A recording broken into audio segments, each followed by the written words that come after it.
So I'm just taking a little tap here. This is an M6x1 thread, and I got a lot of sanding dust and stuff in these threads. I just want to make sure that I really clean them out good, so you can see a bunch of stuff. And these tappers work really good with that break in the threads. It allows it to kind of all the gunk to gather in those grooves, so you can just kind of pull it out. So now I got nice shiny threads in there. I can just get air compressor, blowgun, just blow it in there, finish that off. So I'll just do this other hole, and then I think we'll start moving to kind of a solvent clean here. I got some acetone and stuff I'm going to start scrubbing this with.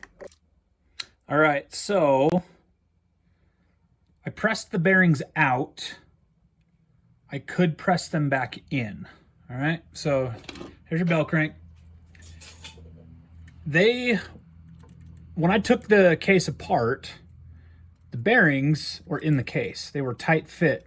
They were press fit almost into the casing. They were not necessarily press fit on the crankshaft.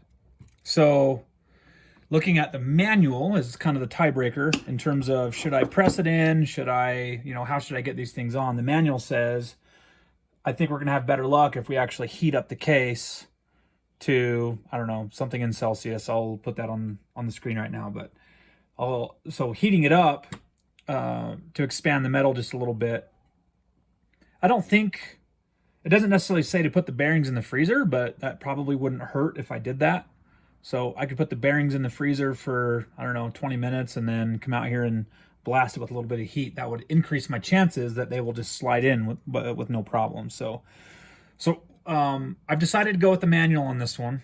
Instead of press fitting them in, I am going to use heat, and I'm going to see if I'm going to use heat for the crankshaft, the two crankshaft bearing sides, this transmission bearing that I just pulled out with the blind bearing puller, and then this other transmission bearing that this one actually just sets in there. So this one is actually held in with like kind of a retaining ring. So this one I think should go in no problem. I don't need to worry about this one very much, but these other ones, let's apply some heat and let's get these bearings in. So one thing that I've got to make sure is absolutely clear to myself is these bearings that came in this package are not identical. You will see one has a larger bore. Okay, the one with the larger bore is the magneto side. Okay, this is the clutch side. The smaller bore is the clutch side. Bigger bore, magneto side. So that means that in this half, because this is if this is forward, which it is, this is the forward piece of the engine. The piston's here, head's up here. This is the left half of the crankcase. So the left half of the crankcase is the magneto side. So I need to put the bigger bore in this half. I don't want to make that mistake. I don't want to have to remove a bearing with my handy bearing puller or press out a bearing that I just got nice and seated in there because I forgot to pay attention to detail. All right, so the manual says heat the area from 90 to 120 degrees Celsius. So that's like 200 to 250 degrees. So water boils at 212 Fahrenheit. So that's what I'm going to do. So I'm just going to put a little water in the case right here. And when the water starts to boil, then I'm going to say that that's probably pretty good. And at that point, I will heat it just a little bit more to give me time to run to the freezer, grab the bearing, and I'll bring it back and smack it in. I do have a non-marring, mallet, sort of a dead blow scenario that I can smack it if I need to. I do not want to hit or use a metal hammer on any of these parts. So I'll have that ready to go.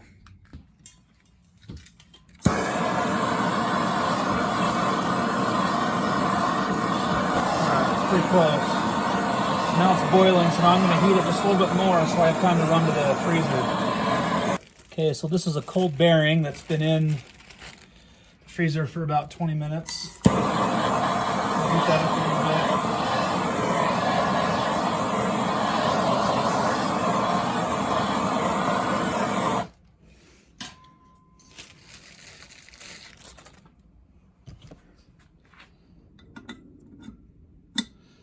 and it literally slid right in.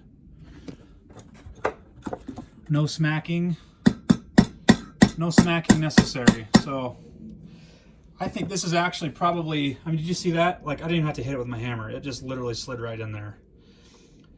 I think this method is probably better than using a press. Using a press, you risk not only kind of like warping the case as you're putting that much force on it, but if the steel bearing catches at all on the sidewall of the aluminum case, it'll just tear into it. So I think pressing out is okay, but pressing in, I don't know. This just, like what the manual said, that was super easy. And I think that probably is the better way to do it. So I've got 2 more to do, so let me go grab the needle bearing while before this thing cools down, and let's see if we can get that in there. Okay, so you know what I just realized? I left my neutral in there. So I can't just go heating this thing up, you know, crazy. I mean, I could remove it, but I kind of just heated it up, and I hope I didn't ruin it. But I need to let that thing cool down a little bit. So I'm gonna go grab the bearings and see if I can get them to slide in as is, because I don't want that thing to heat up anymore. I should have taken it out. So this one doesn't have any special way of going in. So I just gonna give that. Yeah, see? That one wasn't hot enough. But it's still going in, so I'm gonna put the old bearing on top of it so I can seat it all the way in and smack it on the old bearing.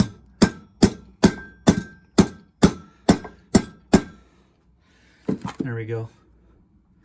Oh, now the old bearing got stuck in there just a little bit. So that one went okay. I think this last one I am going to heat up just a little bit more, but I'll heat it more directly. It actually was almost fitting in there without any heat movement, so I might actually be okay to just go ahead and heat this one just a little bit real quick, just flash heat it, and then set the bearing in. So I'm going to run to the freezer real quick. Okay, so I'm just going to set this in, and then let's just see what happens if I...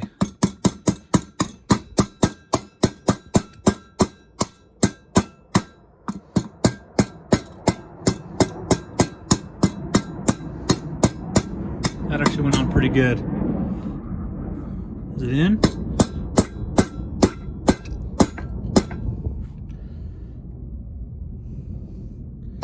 Yeah, see, that one didn't go in as smooth. I really feel like I should have had that just a little bit hotter. But again, I just take the neutral plug out. Just save yourself from worrying about burning it up. Yep, okay, so that was good. That was actually super easy using heat. This one was the easiest because I know that I got that thing at least up to, you know, 212 because the water started boiling down here in the bottom. This little needle bearing went in. It went in okay. I feel like I probably should have focused a little more heat there before. I just got gun shy with that piece of rubber still sitting there because it started to smoke.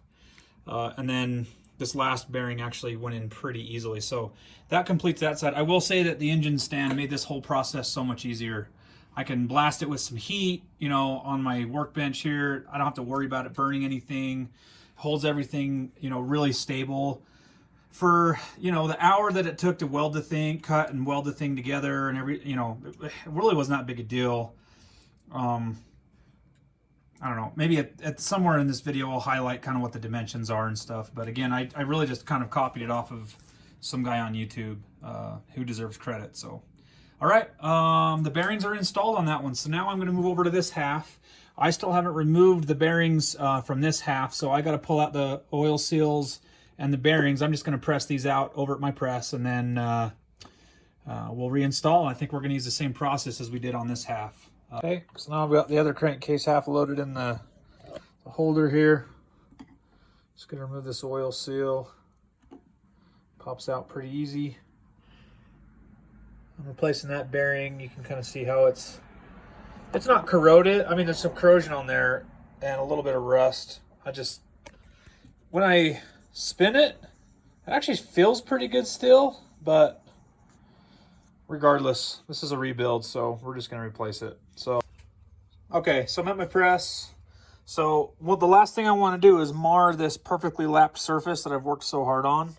So I've got a piece of wood down so that I don't mess it up. So I'm gonna use this 27mm deep socket. Okay, now for the last one that we're gonna zip out of here. Again, I'm gonna use the 27mm deep socket.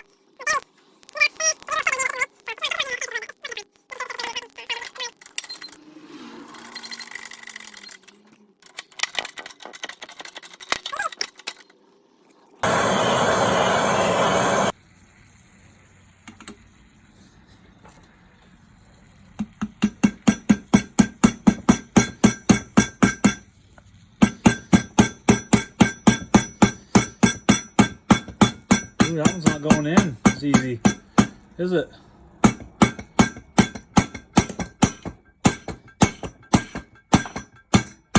don't like that. But I think I'm just gonna press this one in. I don't like how that one did not go in. Definitely not as easy as the other one. So I'm gonna finish that one with the press. Okay, so I upsized to this 35mm socket so that I've got a nice, I can push evenly on all sides of the bearing. I just gotta make sure that I've got a nice perpendicular push all the way down. In fact, I'm gonna adjust and reset for just a second because I just don't feel like I'm exactly perpendicular. This case is still hot, so I have to like handle it with my welding gloves. I want it exactly centered. See, now it's starting to push down on one side. I don't like that. This is why doing it with heat is better. Because now I'm just paranoid. All right, so I did not like how that was pressing in, and you guys got to know when to stop. It's really, really important that you don't use a 20-ton press to just force a piece of steel into a piece of aluminum. It's just, you know, bad things can happen. So I'm going to go back to heat, and I'm going to stick with the service manual, and I'm going to freeze the bearing for a much longer time. I'm going to make sure that it's super cold, and then I'm going to really heat this sucker up. All right, so the other bearing, the smaller one's been in the freezer for, quite a while. So I'm actually gonna zap this with some heat real quick. Let's get that up to temperature and see if we can get this one to go in. All right, so quick update. So the heat didn't work again. So I brought it out to the press, and I was really super careful about how I line it up and get it started. And once I started pressing, it just basically fell in. So, all right, so the service manual using heat worked on one side super easy. On this side, I had to use my press. Now, worth noting, when the bearing got about 3/4 of the way down, it got bound up again. But I know that I'm pushing straight in, and so I just gave it a little, half a pump on the press here, and it just basically went in like butter. So, I don't know, a little frustrating that this wasn't as easy as just heating it up. I wonder about the precision machining of the bearings, or and that I got the right part number, or the case. I would think after years of wear, if anything, the bearings should have fit easier, but I don't know, I could be wrong. All right, so I ended up just doing it at the press. Heat just was an issue for this one. I actually think the bearing was missized.